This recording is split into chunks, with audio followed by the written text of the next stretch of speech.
So we'll just start. Tim, thanks for coming, man. I really appreciate it. So for everybody out there, this is part of the Blueprint series for the Engage podcast, being where we find people in the Greater Toronto area that have come up from some really interesting stories and then got into professions and the careers that most of us don't really know about it. So today we have Tim Cork. And Tim, for everybody listening, if you can just lay it out to what exactly is your job title? My job title, I run my own company. So I'm an executive coach, motivational speaker. I write books. I brought a couple of my books today, both international bestsellers. I don't want to promote my books. Yes, I do.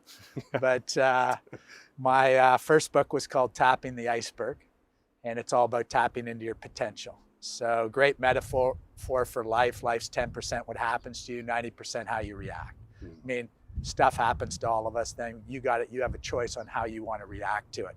And I'm big on threes. So when I speak or work with people, people remember in threes. So my first book, it's all about getting straight A's in life. The 3 A's are attitude, aptitude, and action. And it's not just your attitude, it's not just your aptitude, and it's not just action. It's the combination of the three. Because people can have a great attitude and they can be book smart and street smarts, which it's great to be a little bit of both, IQ and EQ. But if you don't do anything with it, if you don't take action, then nothing happens. So that's book one. My second book, we've sold about 50,000 of those, which is good in Canada. So that makes it a bestseller in Canada and the US. My second book is called G3, and it's about giving. So my G's, the 3 G's, the first G, and I'll talk about it today, is the gift of being the best you. How do you get really, really good at you? And I'll expand on that a little bit later. Part 2 of the book is about leadership, which is just influence. It's not a title. It's how you can influence people. It is a title too. Sure. Certain organizations like titles, most do. And then third part of the book is connecting with people. Most people call it networking. I call it net giving. I love that. I remember you gifted me this book a couple of years ago when we first met. And the net giving part was my favorite part of the entire book. I mean, I liked all of it, but that is the one thing where sometimes I'll read a book and there's 2 or 3 things that stand out. Yeah. That one I've applied at work and in my own life. And it, you know what, you're actually really onto something. So net giving, what does that mean to you? Well, net giving is simply, what can I do for you? So most people go into the situation with, what can you do for me? That in my world, that's called take. So the more people you can help be successful, the more successful you will be. So you go in with the attitude of, what can I do with you? And then watch the magic happen. The other power of the net give too isn't just to think, gee, I helped you, you have to help me. No, boom, go like that. Then it goes out there, comes back from there, comes back from there. It's the power of, what can I do? It's an attitude. Yeah. So it's a great, it's one of the things I'll talk about today too. It's one of my philosophies for life. Yeah, that totally lies in this. What can I do? Something I heard yesterday, and I really liked it. It had to do with greed. And greed is all about taking without giving anything. Right. And this is the exact opposite of that. It's about giving before taking, without the expectation of getting something in the back. But being an executive coach, I mean, a lot of people will hear that, and a lot of people, including myself, prior to us meeting, really didn't have any exposure to what that was. So what is an executive coach? Well, really, I work with senior leaders of companies, companies anywhere, some pretty big companies. I work with a $32 billion company, so I work with their C-level, so CEOs, COOs, CIOs, some of their presidents, and different divisions. A lot of people would think I work with their strategy. I do, but it's more of helping them politically in the organization, dealing with people above, across, and below. It's 360 leadership. So really what I have to do is I have to be their trusted advisor. They got to trust me. And I help them. If I'm to be successful, I have to help them tap into their potential. And either it's there or it's not. And I'm a big advocate. I'm a strong believer that people don't really change. They become more of who they really are over time. So how do I help them go in and get it and bring it out? And then how do they, from a giving standpoint, how do they help a lot of people be more successful? Because if they can have people around them that sort of get it too, then you can't do it alone. You know that. You have partners, you guys, that's what you deal with. Who's got your back? Yeah. And who doesn't have your back? That's the big part too. And everything you're saying, even just thinking about it, it's such a wide skill set. I don't think, and correct me if I'm wrong, this is something you can really go to school for to understand. Like, how do I manage the 360 scope of leadership and navigating environments, both political, non-political, the bureaucracy of whatever organization you're into. Right. So for yourself, at what point did Tim Cork be from being all the things you were before, which I'd love to know, to saying, you know what, I'm going to transition over to an executive coach. Yeah. And for you to do that, where did the inspiration come from? Was it a person, or was it an event, or was it an epiphany? Yeah, well, and that sort of kicks into the who's too. Well, first of all, what I kind of figured out is, you know, who am I? So how do I'm big on goals. I always look and I plan, and I kind of know what I'm going to do. And I have to say, everything I've ever planned for has happened. I mean, I'm not a billionaire, and I'd like to be a billionaire, but not doing too bad. But I've never put out a pure blueprint or a plan to do that necessarily. But for everything I've aspired to, from working as an executive in large organizations to where I am now, I knew where I was going to be. So I had a pretty clear plan. And about 20 years ago, I'm not going to say it was an epiphany or whatever, defining moment, but it kind of was.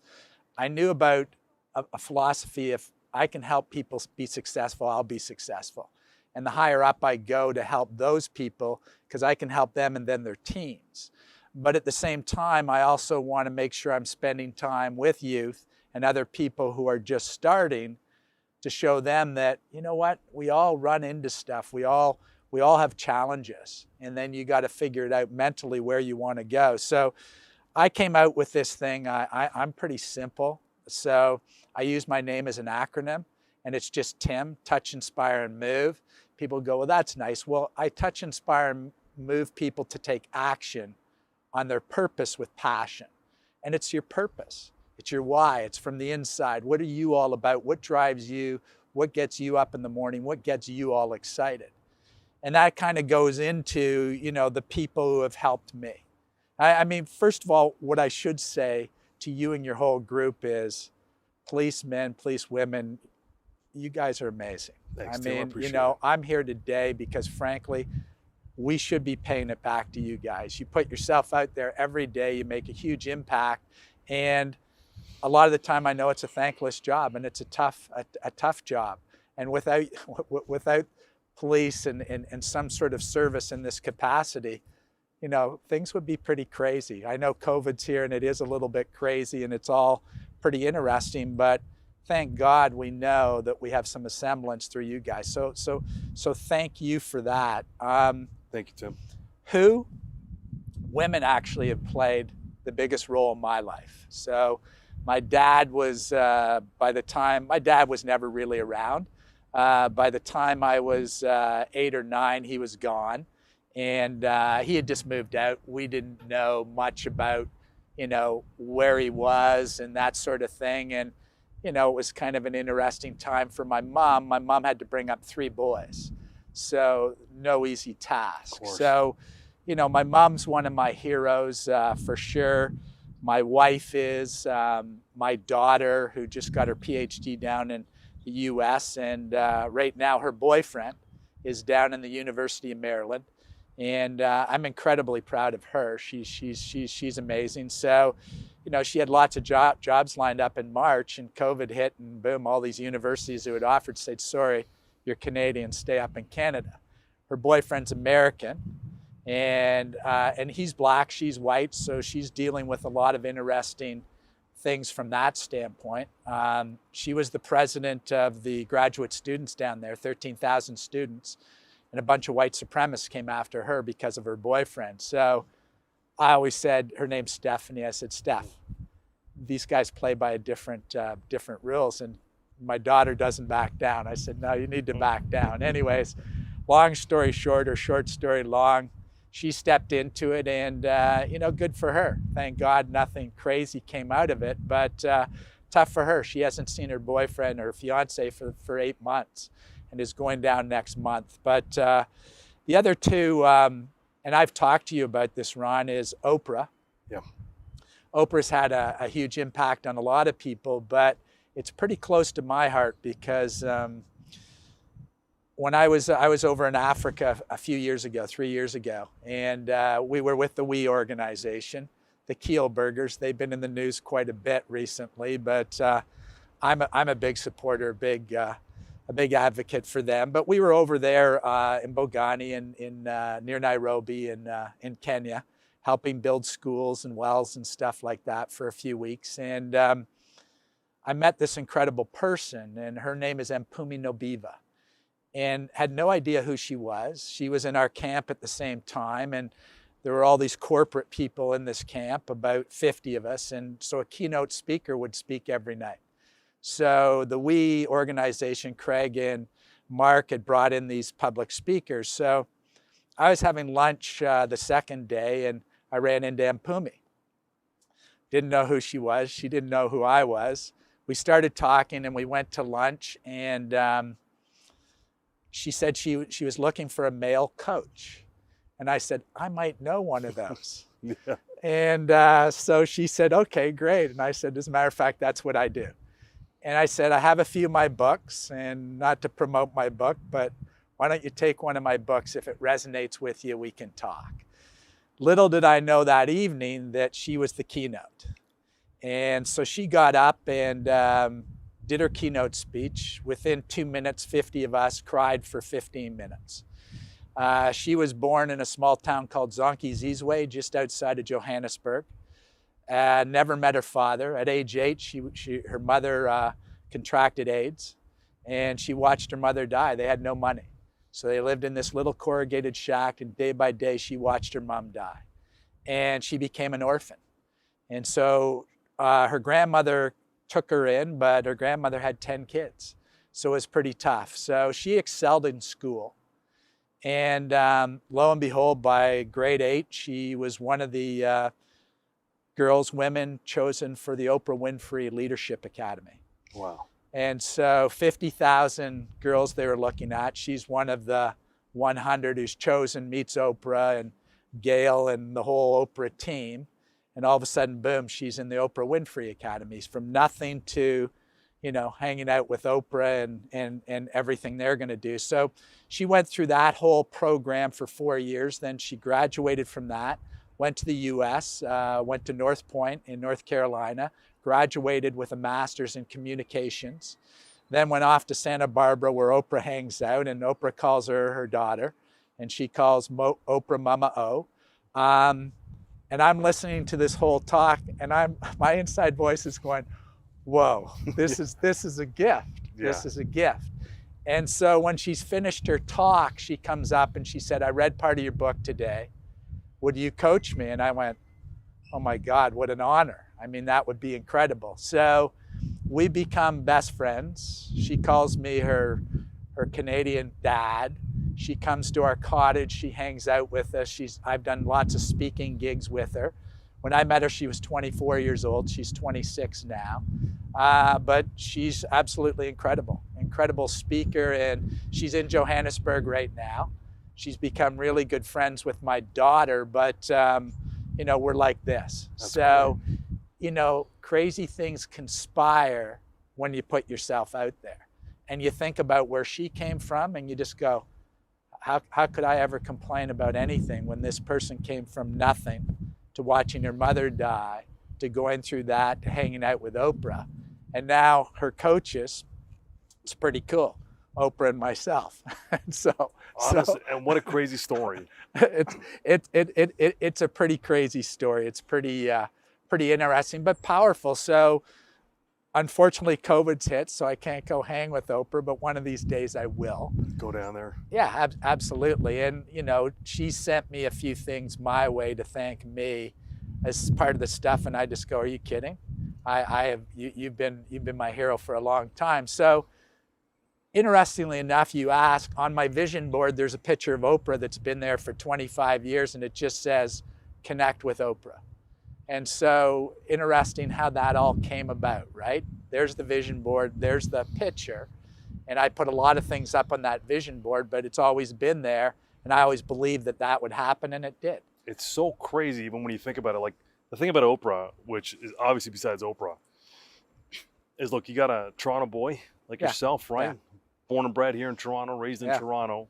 You make it to a level where, through just doing good things, good intentions, you're now connected with probably one of the most influential people in the world, which, I mean, let's just forget the obvious. It's Oprah and she's forget that stuff. I'm talking about the impact that somebody can make, and you've done without knowing or with knowing a job good enough that you've hit that type of planet. Yeah. Right? You're kind of at the entry point of the atmosphere of getting into that, which crazy. For you, what does that feel like? Well, it's fantastic. And what I would say here is it's interesting. I kind of always wanted to, and I love Oprah. I love Oprah. Not a lot of males would say they love Oprah, but I freaking love Oprah. And what she taught me is, okay, you have your stories and things that you've done. Now, how do you take that, put that out there so that helps others and gives them permission and gets them comfortable in their own skin that they can tell their story. So, that's the gift that she gave me. And when I look at Mpumi Nobiva, I go, she's the deal for me. I'd rather, not to compare, but I'd rather hang out with Mpumi and make sure she does well. I think she'll be bigger than Oprah. Now, Oprah probably is going, that's pretty hard to do, right? Yeah. But she's a pure gift. I will send you some links to some of her talks when Mpumi spoke to 20,000 people at the LA Forum, and she's just comfortable, and her story's, absolutely incredible, right? So it's, that sort of thing. And, maybe you want me to talk about some of my defining moments. I do, actually. That was my next tie-in is, even just listening to you and knowing you and reading the books and looking at all of it, it's a combination of professional experience, professional success, and life experience. Yeah. And I think even with Mpumi, even just listening to that story now, we always focus on what's in front of you. It's the first layer. It's, this girl from Africa who lost her kids. But for me and in my profession and for my partners, where we really connect with the people in the world is on loss. Yeah. It's on sacrifice, true sacrifice, right? Yeah. And there's difference between loss and sacrifice. A loss to me is when something is taken from you. Yeah. That's a loss, right? Yeah. A sacrifice is knowingly giving up something in pursuit of something bigger or in a different direction. And in this case here, you have both. You have a loss and a sacrifice, and you have this resilient story of somebody who pops out. Yeah. And the most impressive part about that is the insight and self-awareness to say, look, I need help. Yeah. So you and your experience of combining professional and personal, how did you get to the stage where there's a lot of people I know that want to get into the motivational coaching space? Yeah. It's not easy, right? It's difficult. So for you, when you were, first getting into the job market, kind of what were the significant moments for you from when you first got into how you ended up here, and where did the professional and personal kind of merge into what it is today? Yeah, I put my time into corporate. I worked pretty hard, worked my way up. Sales was natural for me. Are people natural born salespeople? Yeah, they are, and to a degree, but like anything, you can train yourself. So one of the big things that I learned early on was a guy named Jim Rohn. So Jim Rohn, motivational speaker, and Jim's dead now, but I went to a few of his seminars with 5,000 other people. So I always wanted to hang out with him. I never got that opportunity. I got an opportunity to talk to him. But the other part is people can mentor you and maybe you never meet them. Maybe you read their books, you listen to their audio and everything else. So Jim Rohn was Southern drawl, sort of sounds like a Southern Baptist minister. And two things just hit me. And I listened to his audio not once, not twice. I'm a big believer, do it again and again and again and again, because most of the time when we listen to something, we only retain about 10%. So if you want to retain 50 or 80%, then you have to listen to it again and again. And we're in different times and space, right? And your car is just a university on wheels too. Stick the audio in there, listen in there. I'm constantly, or when you're out, music's great, love it, but occasionally put on other stuff. Just exercise your mind and everything like that. So he always used to say, it was pretty funny, he always used to say, you got to read the books, read the books, read the books. And he had the big, like that, Shazam.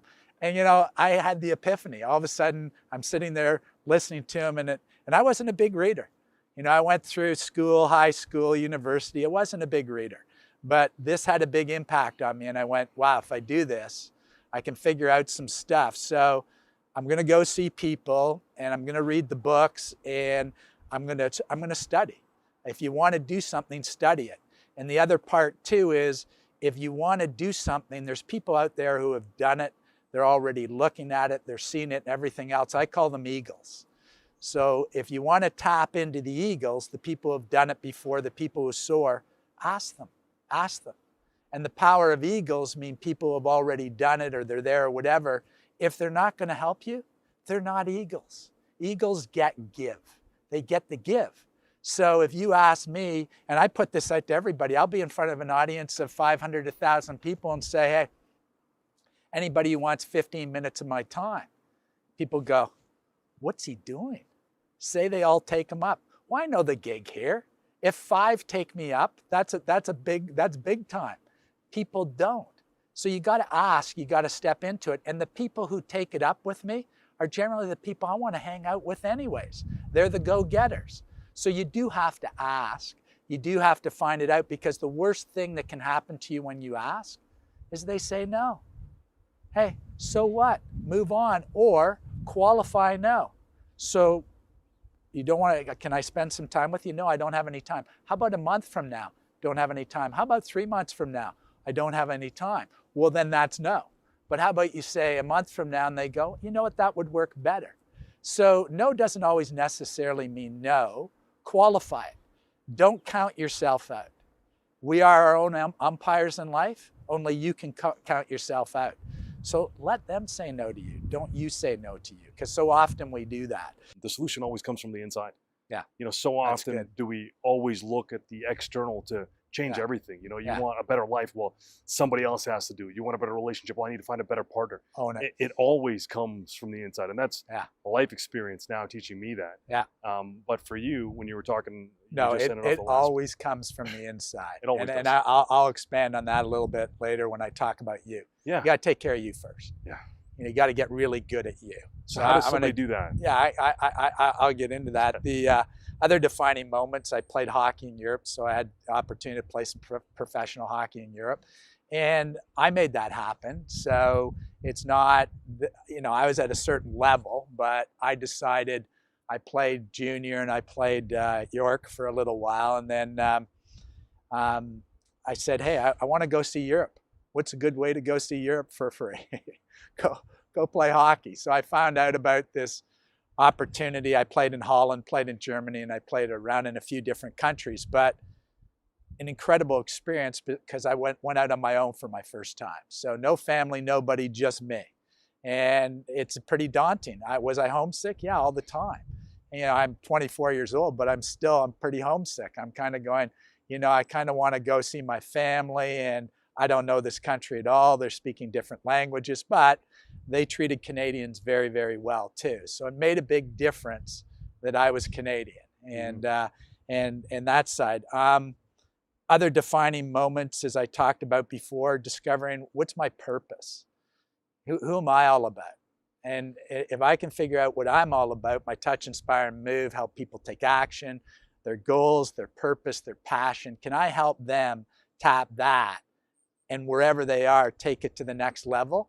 How can I go exactly what you said? How can I take this and pull it out of them and get them excited about themselves? So how does somebody do something like that? Because purpose is such a driver of behavior. Yeah. It is, a lack of purpose, you're in this chaotic tornado, making poor decision after poor decision, searching for purpose.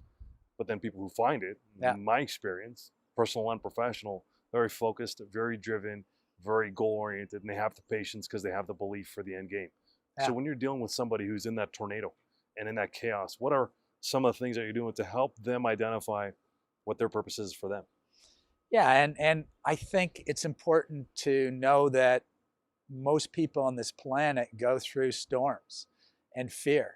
And fear, we all have fear.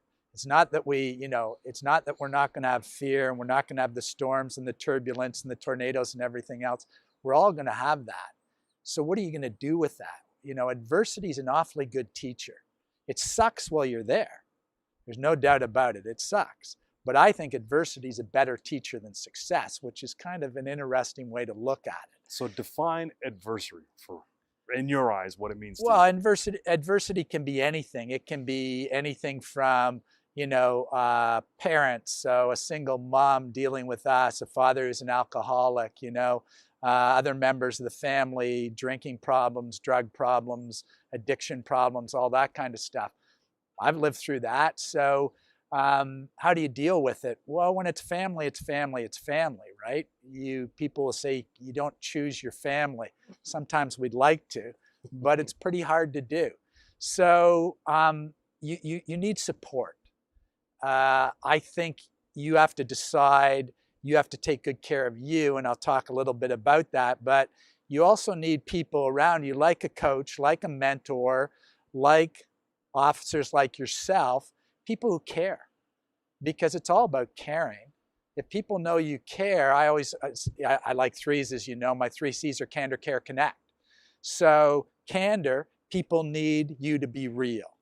Then they know you care, and then you'll connect with them. So if you want to connect with somebody, tell them like it is. Maybe it's tough stuff to hear sometimes, but with executives, I find they have big egos.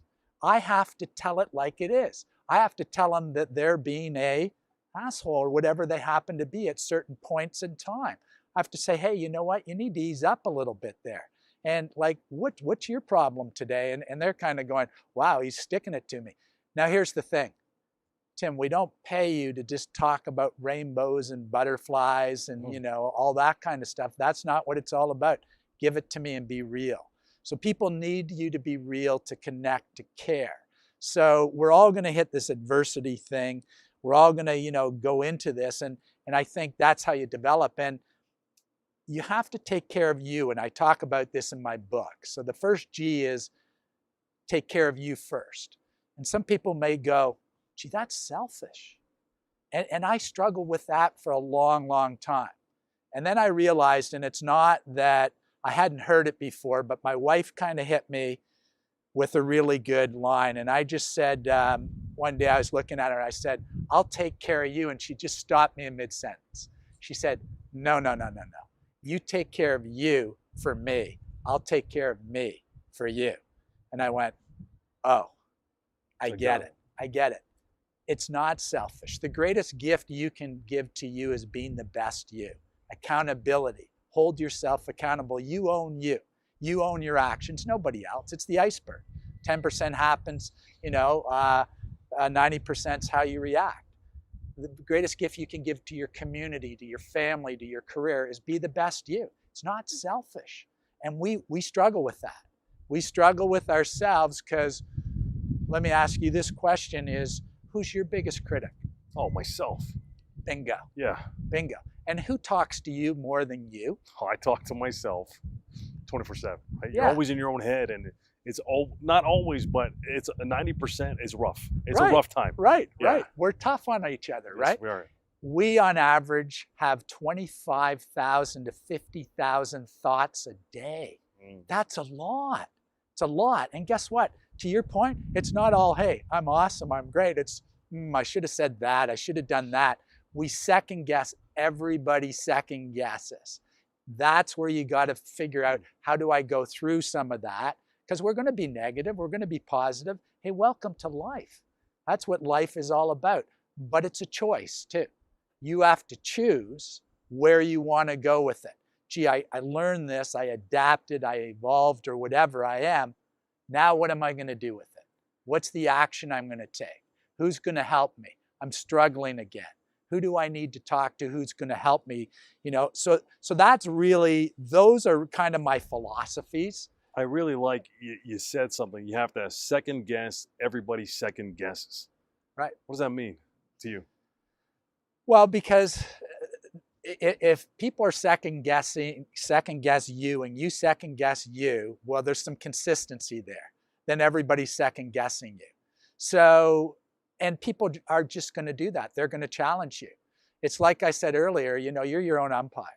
People are going to mess with you on lots of different fronts because that's what we do. You know, we just have this innate thing as humans that we kind of, you know, we like to see people struggle a little bit. You know, I'm not going to say I don't a little bit, but at the end of the day, you kind of want to help them because you want to get them from there to there. And it shows, it gives us a sense of worth too. Hey, I made an impact, I made a difference.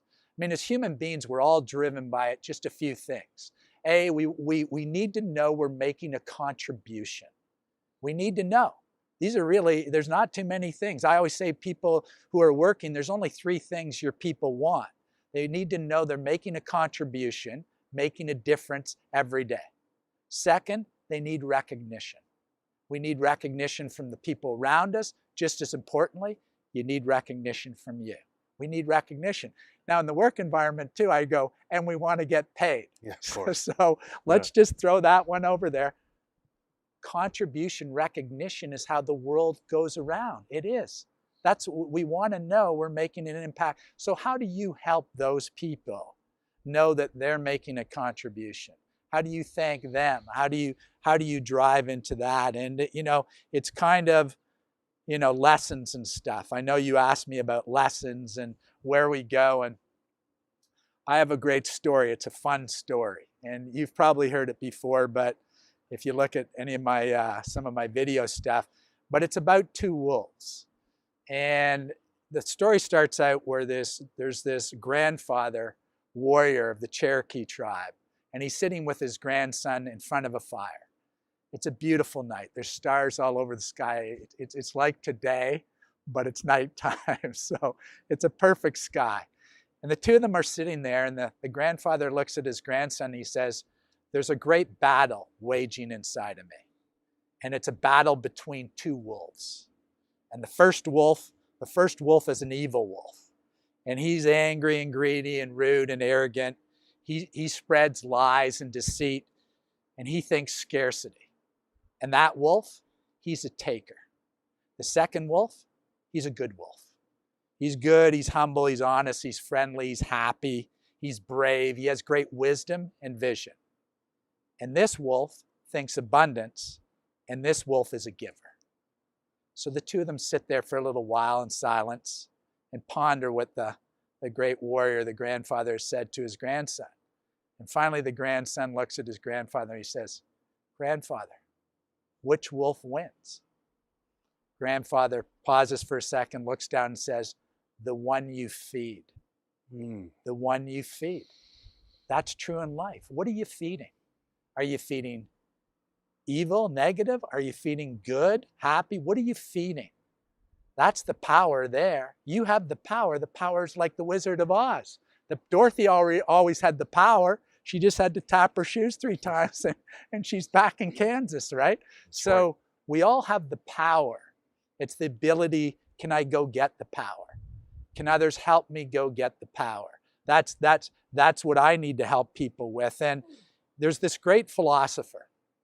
His name's Theodore Geisel. You ever heard of Theodore Geisel? No, I haven't. And I'm into philosophy, but I've never heard of him. So you've heard of Aristotle and Plato and philosophers. Well, I actually think this is the greatest philosopher that ever lived. His name is also Dr. Seuss. So Theodore Geisel Seuss is Dr. Seuss. And his books are brilliant. And one of the greatest books I've ever read, and I promote it all the time besides my books, I promote Dr. Seuss because it's just good stuff. It's called Oh, the Places You'll Go. And that book is the #1 book given to graduating college and university students in the US. #1 book. And this may be a little bit scary, but I've memorized the whole book. No, it's not. I've read it to my kids. We have it at home. Right. So the first 2 pages, I'll do just the first 2 pages. I'm not going to do the whole book. But it starts off and it says, congratulations, today is your day. You're off to great places, you're off and away. You have brains in your head, you have feet in your shoes. You can steer yourself any direction you choose. Seuss gets it. It's all about choice. Life is choice. You decide. You got it. You own it. You're accountable for you. That's take care of you first. And he ends the book and he says, yes, you will succeed. Yes, you will indeed. 98.75% guaranteed. It's not necessarily 100%, but you can get pretty close. Pretty great philosophy. It's actually a great philosophy, and I think it's so fitting given, the reason we're here and the reason we're talking and everything we're trying to do and we've done for the last 4 years. And we're right in Rexdale, so thanks for coming, because I wanted to, with all of the things that are happening, one of the things we've strongly advocated for is, downtown Toronto has its own issues, but the issues that are tough and hard for everybody are not downtown. It's here. It's in the West End, the East End of the cities, the suburbs. And unfortunately, just right over there past those buildings was a murder last night. Wow. And this weekend we had 6 or 7 shootings all back to back, all within Northwest Toronto. Wow. And this environment here, when I first became a cop, I was out here on the streets. I was really invested into the community and some other stuff, and I still have long-term relationships. And the craziest part to me is it's cyclical. It's generational. Right. It's just habit after habit being passed down and passed down. So when you have some 15, 16, even early 20-year-old kids in these areas that have grown up in generational poverty, that are just exposed to gun and gang violence and human trafficking, that are having the same thoughts that we're talking about, because the thoughts we're talking about, the things you're talking about, it's not just limited to somebody of a specific income. It's everybody. Right. It's across the board. I've talked to, obviously my own social circle, yourself, people I've dealt with on the streets, partners. I've spoken to everybody in the last 4 years. I've spoken to thousands of people, and it's the same thing. Yeah. And the difficulties in kind of bringing in people like yourself is to hopefully have somebody in here hear something, resonate with something, and say, man, that's a potential for me. So with you and everything in your personal life plus your professional life, to one of these kids out here, or their parents, or their siblings, or a neighbor who says, look, man, how do I break through? How do I really go there and answer it? And I know I'm asking you $1 trillion question, because if you had the answer, you'd be a trillionaire. But what are your thoughts? Here's the thing is, my circumstances are not your circumstances, are not their circumstances. And I'm not going to preach to people. It's just the wrong thing to do. All I can do is, share some of my thoughts, some of my wisdom, and some of my ideas. I go back to a lot of basics. Is there a way out? Of course there is. Is it tough? Of course it is. Are you conditioned because of your habits? Yeah, I mean, there's an old adage that goes, the first half of our life, we create our habits. The second half of our life, our habits create us. So fortunately or unfortunately, those habits that you pick up will create you. So how do you break the pattern? How do you break the habits? How do you have people like you or me or other people in talking? You have to get out and you have to talk. You have to find mentors. You have to find coaches. You have to break the pattern. And gee, that's not that easy. My friends are my friends. I hang with my friends. We all do. We all have our cliques, gangs, whatever they happen to be. And sometimes we feel stuck. And you've heard this a million times. No, you're not stuck. It is a choice. It is a choice. It's a tough choice. So somebody like Mpumi Nobiva, what's her choice? No father. Her mother just died of AIDS. She's 8 years old. She's an orphan. She's out on the streets. She made a choice. And she focused and did well and got educated and went to school, and crazy stuff happened. I'm not saying it's going to happen for everybody, but you do have to step into it. We all have a gift. So what's your gift? What can you find that you're really, really good at? What are you passionate about? What drives you? What gets you excited? So, my gift was sort of figuring out, what can I do to give back? I've been, very fortunate. And, my life, I didn't live in situations like this. I had a mother who really cared. So my mother and that's why she's my hero, had a huge impact on me. I had people around me, support groups. I played a lot of sports. So I went, when I needed to go do something and I needed to do it fairly often, I lost myself in sports. And that for me really helped me. And I think if I hadn't, I would have had a lot of drug and drinking issues, because it was there. It was there. I was surrounded by it. It was in my home. So it was in part of my brother and so forth. So I've always known that, and I've always known, and I'm not blaming it on circumstances or DNA, but that is part of reality. So how do you break that pattern? And that's, what you guys go, and some of the stuff that I do, and hopefully I can figure out, will make that difference. So read, find out things that can help you, listen to people. I mean, sometimes people say, Tim, you're always talking about giving. And yeah, and give is my philosophy. And I want to be careful here, because a lot of people, when they think give, they think it's money, time, charity. Well, those are good gives. But here's some really great gives. Help people, collaborate. Please, thank you. Listen. You're born with 2 ears and 1 mouth. Use them proportionately. Use them, as a matter of fact, double up on the ear quotient and listen. So often people think the person who's talking controls the situation. That's not true. The person who asks good questions and listens controls every situation. Think of a court of law. The lawyers are controlling the situation by asking the right questions. So you got to figure out, what are the questions that are going to help me from where I am now? Who do I ask? What do I ask? How is that going to help me get to where? Collaborate. Read. All these things. Those are the gives. Those are the gifts. And be present. So often we're not, we've got our phones. We've got all this technology. We've got all this crazy stuff. And that just pulls us in all different directions. But when we're just sitting like this, mano mano, one-on-one, just chatting or whatever, be present. Because, this is true. The past is history. The future is a mystery. Today is a gift. That's why we call it the present. The only thing I can control ever is right now. The past is what it is. Learn from the past, good or bad, and it's going to be a combination of both. As far as the future, plan for the future. What are my goals? Can't hit a target you can't see. So to the people we're talking to, you have to have a target. It has to be visible. Write it down. Get witnesses. Have other people who are going to help you. Put it out there. Put yourself out there. So you got to put the future in front of you, but the present, be present. So a lot of people talk about a vision board. Right. A lot of people say have a vision board. So what is a vision board? Well, we're visual creatures.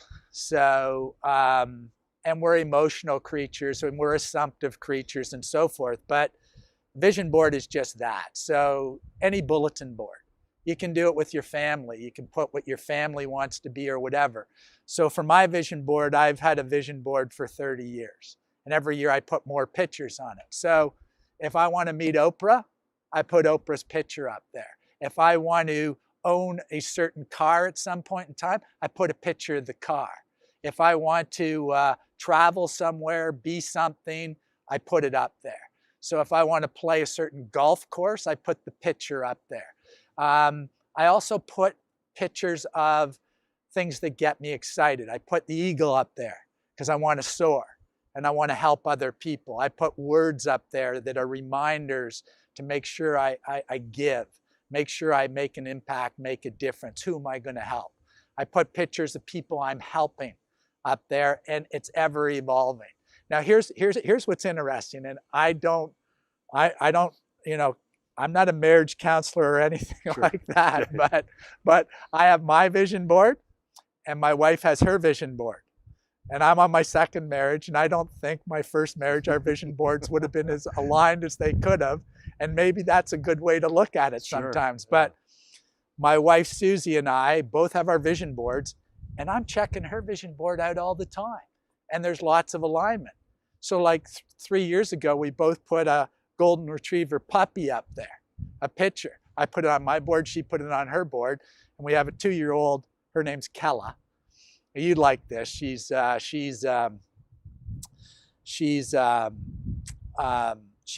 but we've got Cork is Irish, so we were trying to figure out a name for Kella. And unfortunately, 9 years ago, I lost my sister to cancer. Sorry to hear. And it was tough stuff. I mean, she had a 7 and a 4-year-old at the time. Pretty tough stuff. But her name was Casey. So we wanted this dog to have the initials KC. So we were looking for a K as the first name. Cork's the last one, so KC. So my wife calls me one day and goes, hey, I've got a name for our dog. And I go, great, what's the name? She goes, Kella. And I go, I know what Bella is, that's love. What's a Kella? I'm going, what's a Kella? And she goes, Google it, check it out. And it's Irish or Gaelic for warrior. And I said, oh, good one. So she's our little warrior, not in the sense of warrior, but tough, resilient, can handle things. So that's the way we looked at it. But, you know, what an incredible creature, because they're unconditional. They are. They're unconditional. Yeah. And how many people, we can learn an awful lot from dogs, and how many people are unconditional? Or, you know, we make quick judgment, and you got to be careful how quick we do that. Yeah. You know, give people, and we make quick judgment on ourselves too. Right? It's hard, right? That's difficult even with us in these neighborhoods, or even, again, speaking from personal experience. The reason why it's difficult is because it takes effort not to do it. Right. Like, you got to take a real conscious effort. Right. To say, look, man, I'm not going to fall into this line of thinking right now. I'm going to rejig, refocus, and isolate a little bit. And even for yourself, when you're dealing with, let's say, high-end executives who make it, and you're getting them to the next level. Yeah. What are some of the pitfalls that you see they're making, where you look back and you're like, man, this is kind of like, I would do this as a kid, or I could see teenagers doing it, and this behavior still continues to this day at the executive level. Like, what are some of the pitfalls you see there? Yeah, well, it goes back to, it really goes back to, I don't think people change. I think they become more of who they really are over time. How can you help them evolve? So I always think about it this way, is I'm in a partnership. We're going to evolve together, because you can't teach and not learn. When you teach, you learn twice, and you learn it at a deeper level because you have to study it. So I would say to people to be the teacher, get out and be the teacher too. So for these executives, and you know, how do we evolve together? How do we adapt? How do we learn? How do we grow? So I have to be sort of counsel to them. I have to also help them look good. I mean, at the end of the day, how do I help them look good? So without ticking people off, you know, as a coach, as a mentor, and with a lot of these executives too, I become good friends with them. And then you have to be a little bit careful too, because there's a fine line when you're a friend. Can you step into them the same way? And, you know, will I be as open as if, you know, and so generally I'm somewhat careful there, but also that builds the trust factor. So it makes, it really is trust. And interestingly enough, I work at levels sometimes where I'm working with the CEO, the head of the company, and then a president, and then a vice president or whatever, a director, 4 different levels. And people go, well, that person's reporting to that person, to that person. How do you talk to that person about that person, and that person about that person without, and I've been doing it for a long time, and I've never had a real conflict that way, because when they have conflicts and all of a sudden they're talking about each other, I go, you know what? Why don't you just go talk to that person? Yeah. You know, so I become a little bit of the person in between. So as I said before, candor is important. Careful candor. They have egos. We all have egos. And they're at that level because they tell a lot. And as I've said, you can ask and tell. The better route to go for me, I think always, is ask. You ask questions, that's give. You tell people, and that doesn't work with people on the street. Tell them how life works. Oh, don't tell me. It doesn't work anywhere. No, ask me how I'm doing. Ask me, you know, it's a great philosophy, a great way to think too, is, you know, you got to think about it from the standpoint of help me to understand. So I do that at every level. It's no different with anybody on the street or anybody who's up against any odds or whatever, is just so I understand, is this what you're up against? Just so I understand, is this what you're saying? You see, we'll be assumptive and go, boom, boom, boom, we do these things, and then the person goes, what? That's not what I meant. Where are you coming from on that? So always seek first to understand.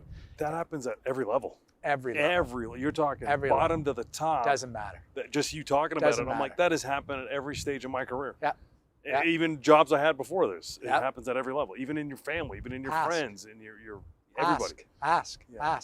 You know, it's a great way to look at it. You're seeking to understand, and just so I understand, you repeat what you think they said, and either you're dead on or you're not.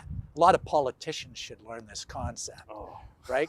Hello, is this what we're saying? Yeah. Is this what you're saying? Yeah. And even journalists too, no, we're assuming. So whether it's Fox or CNN talking about Trump, one thinks he walks on water, one doesn't. Yeah. One thinks he walks on the bottom. So, but depending on who you turn on, you can spin it any way you want. But here's the deal, is go to the source. I'm a big one. You guys are in a business that you have to go to a source, a reliable source. So go to the source. Who's the source? If I need to know how that person's thinking, ask that person.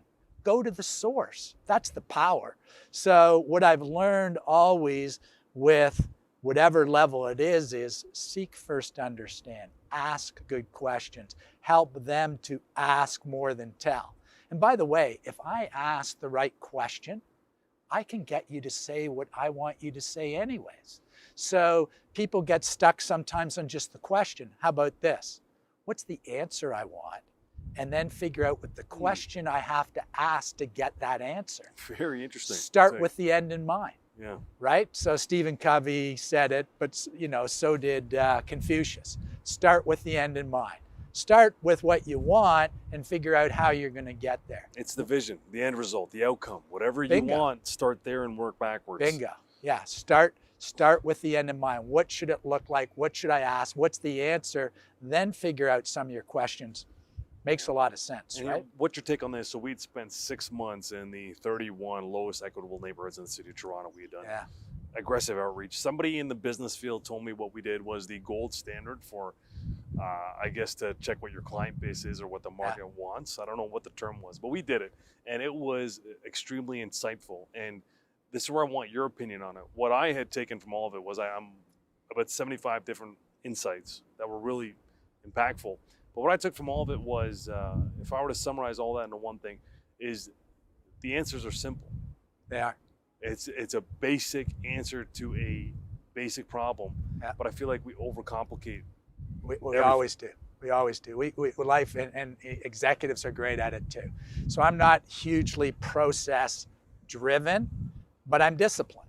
So I have discipline. I have habits. So you and I talk about staying healthy and stuff like that. What are my disciplines? So if I get up every morning and do a couple hundred crunches and all this kind of stuff, and I do it every day, and you don't, at the end of the year, well, I'm 72,000 ahead of you if I'm doing 200 a day. Well, that's significant.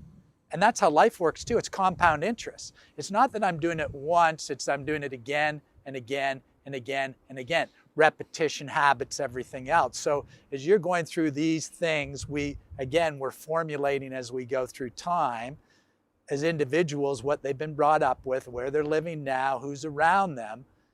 You got to break the pattern a little bit, or you got to get other people's points of view, or you got to step out of it a little bit, and you got to trust it. You got to trust it, and that's not easy. Trust has been one of the most difficult things I've noticed in everything we've done, even among our team when we go out there. Just trust everything. I mean, one of the biggest insights we had from all of these conversations with people, thousands of them now, was there's this idea that people just don't trust one particular entity. All right, I don't trust you. I don't trust your organization. I don't trust the city. No, it doesn't work that way. Their trust is every interaction of their life is a trust issue. Right. And I'm assuming that's the same thing with CEOs, because, you know, anybody I know who's made it somewhere, they all kind of came from somewhere a little bit rocky, a little bit shaky, and they managed to drive through. And there's this element of self-belief that drives you through it.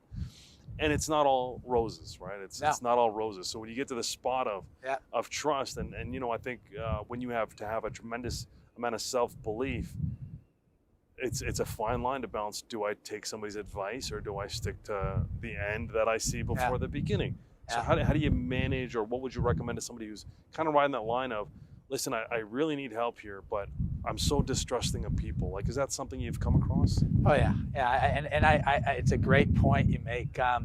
Trust is trust in yourself. It's confidence. So, and it's a pretty fine line. Sometimes you have arrogance and you have confidence. Confidence is great. People have earned the confidence. Arrogance is just insecurity.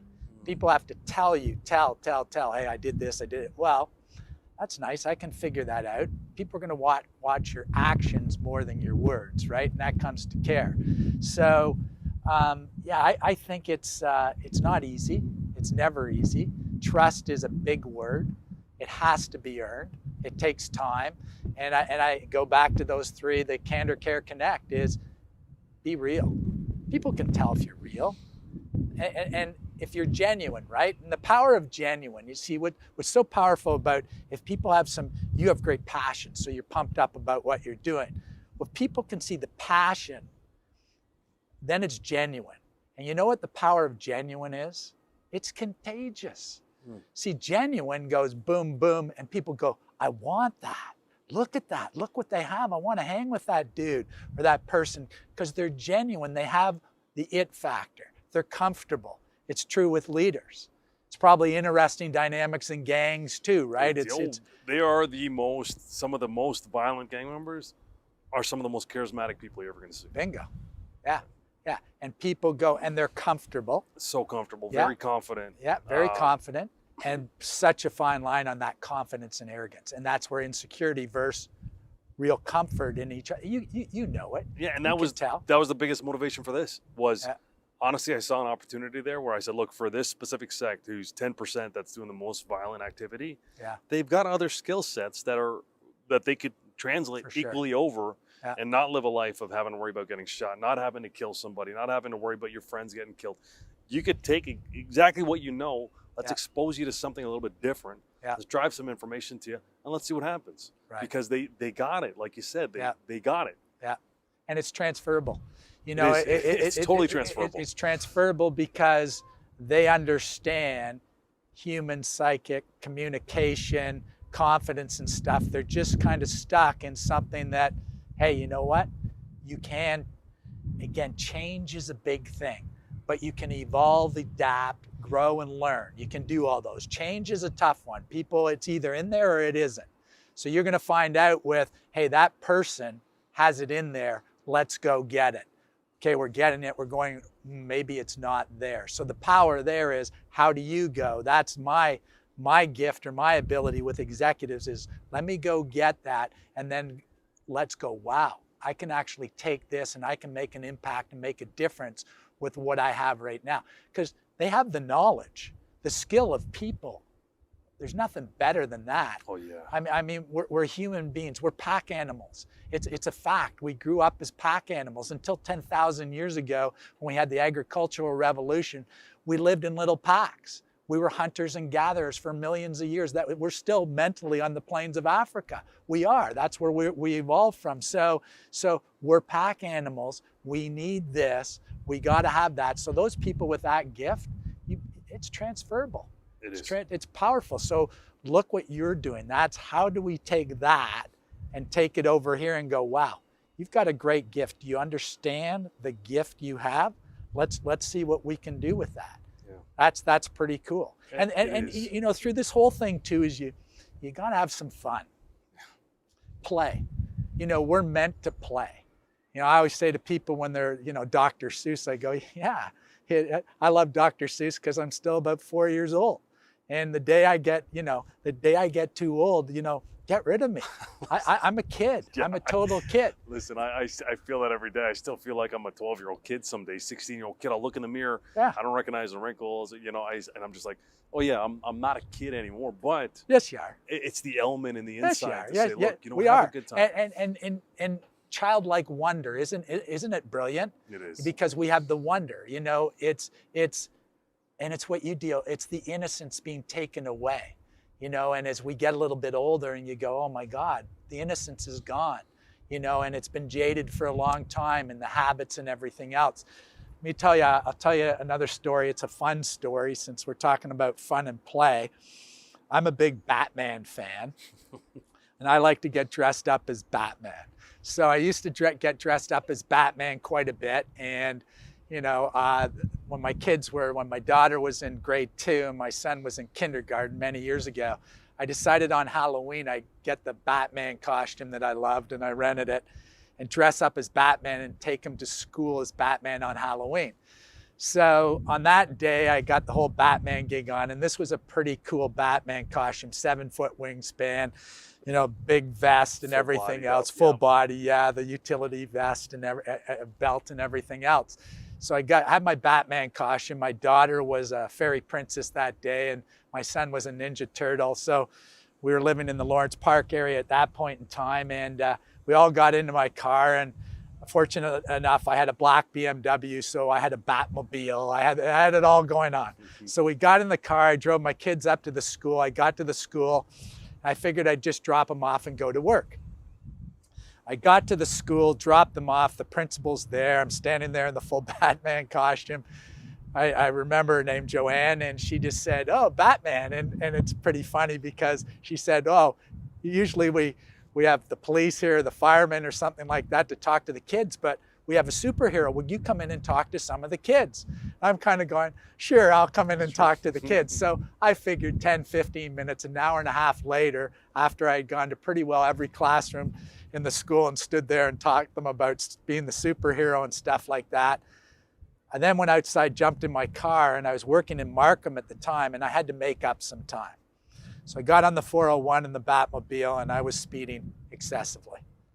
The OPP pulled me over, and I'm sitting at the side of the road, and I'm going, oh no, this is going to be a big one. And so the officer gets out of his car, is walking up towards my car. I'm doing the rear view mirror, side view mirror, rear view mirror, side view mirror, hoping he's going to cut a smile or he'll think this is somewhat funny when he sees Batman or whatever. I don't see any smiles or anything. So he gets up to the side of the car. I pop my window down. Officer looks in and he goes, "Batman, where are you going?" I looked at him and I said, "Gotham City." Now, I thought that was pretty funny. He didn't. So he goes, "You know what, Batman? You're getting a pretty big ticket today." And I said, "Officer, can I just tell you why I'm dressed like this?" And he goes, "Yeah, it's Halloween." And I said, "Yeah, but let me tell you the story." So I started to tell him the story, and he looked and he goes, "I have 2 young kids. That's a pretty cool story. That is. You know what? I'm going to let you go, but you got to take off your mask." And I looked at him and I said, "Sorry, I can't reveal my true identity." So he said, anyways, he let me go. I went up to my office and I made a big entrance going into the office as the Batman. Went up to and it's actually this, there's security there. Security let me right through. They shouldn't have, but I walked right through. That's the best. I know, well, they let me right through. Hey, Batman's here. They go, "You should be stopping me. How do you know who I am?" Yeah. I could be anybody, right? So I walked right in and that could be a movie, right? Yeah. But, and I walked around for a while and I messed with people. They didn't know who I was, but I knew who they were. So I had some fun there. That evening I went trick-or-treating with my kids as the Batman. We had a great night. And at the end of the night, I had to get up on the roof of the house and do one of these because there was a full moon. Didn't get that picture, but I have some pictures of the Batman. But the reason why I tell the story is a few reasons. First of all, don't take yourself too seriously. Take what you do very seriously, but you got to let your hair down. You got to have some fun. You got to have some play. Everybody needs play. Everybody needs fun. So you gotta make sure you inject that. That's just so important. And so often we lose that piece. We lose a little bit of the childlike wonder, and yet we're children. We're pack animals. This connectivity thing is huge. It is a real thing. Yeah. And how do you get through? Well, play's a pretty good way to get through to people too. So in closing, Tim, you got your 2 books there. Yeah. For anybody who wants to buy those books, where can they go and buy them? You can get either of my books. You just Google my name, Tim Cork. Yep. C-O-R-K, just think of a cork in a wine bottle. But Google it, Amazon. So you can pick it up from Amazon chapters. And if people want to find you, where's the best place to find you? Yeah, you can just Google my name. It's timcork.com. Yeah. So it's that's the website and everything else. But I really appreciate your time. No, listen, Tim, you guys are doing really great stuff. Because of COVID, we got to do one of those. Yeah, no, Tim, listen, thanks for coming out, man. I really appreciate you taking the time to do this. I know I hit you up along with a lot of other people, but you were the first guy to respond back and said, count me in. This is something I definitely want to do. Oh, my pleasure. And, you know, with us, I really appreciate it, man.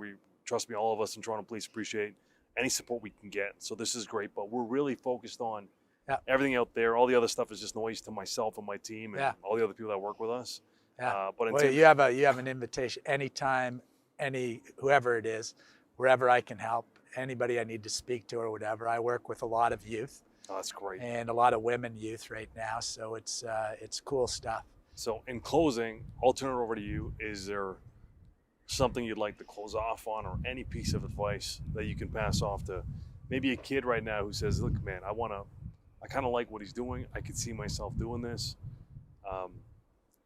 But they're on that fine line of hesitation of, do I take action or do I just sit on the idea? Because in the topic of Jim Rohn, who I love as well, you know, ideas without actions just collect dust. Yeah, I would kind of look at it too. It's just my philosophy that I figured out over time, but it's always been there for me. Is it's about serving others. It really is. And sometimes you go, wow, that kind of sounds airy-fairy or whatever, or, giving, how do I give? Well, there's just so many different ways you can give. And a lot of the time when you help others, it helps you. So you can't give and not get. The more people you give to, the more you'll get. The more people you help, the more it will help you.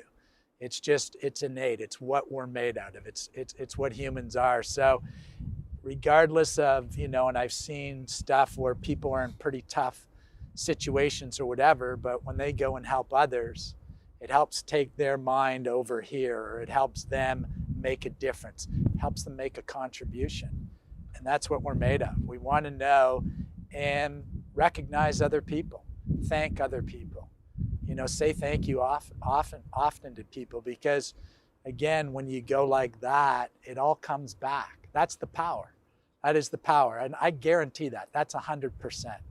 So really it's a philosophy to figure out. If you want to take it to a level, don't say no to you. Let others say no. Okay, just keep going. I mean, great things happen. There's lots of numbers on that too. Apparently after, most people, rejection happens like this. 50% of people give up after they're rejected one time. 70% by the second time of rejection. Third time, 80% of people give up. Fourth time, 90%. By the time you ask for something or want to do something, by the fifth time you ask it, 97% of people give up. Don't give up. Let them say no. Go 5 times. Beat the other 97%. Again, you are your own umpire. You decide when you're out.